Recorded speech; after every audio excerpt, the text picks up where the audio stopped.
Taxation of partnership firm. अगर partnership firm कोई income earn करता है तो उस पर 30% का टैक्स लगता है। लेकिन एक मिनट, अगर उस पार्टनरशिप फर्म की इनकम 1 करोड़ रुपए से अबाव हो जाती है तो उसे सरचार्ज पे करना पड़ता है, वो भी 12%। The first. अब अगर हम बात करें इसके नेट प्रॉफिट की, तो नेट प्रॉफिट में डेप्रिसिएशन अलाउ होगा। इंटरेस्ट जो है वो सिर्फ 12% पर एनम अलाउ होगा।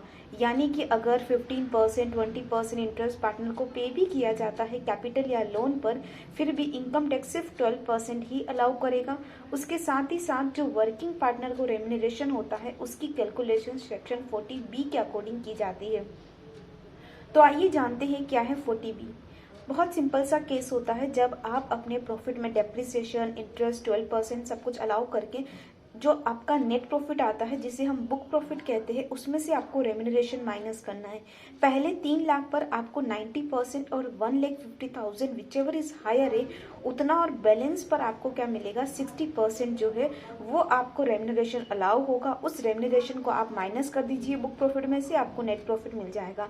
अब मेरी बात समझना, अगर लॉस ऑफ पार्टनरशिप फॉर्म होता है तो अलाउ होता है क्या पार्टनरशिप फॉर्म को लॉसेस का सेट ऑफ कोर्स अलाउ होता है। लेकिन एग्जांपल के लिए अगर कोई पार्टनर रिटायर हो जाता है तो उसके लॉस का हिस्सा पार्टनरशिप फॉर्म को अलाउ नहीं होगा। पहली बात समझिए।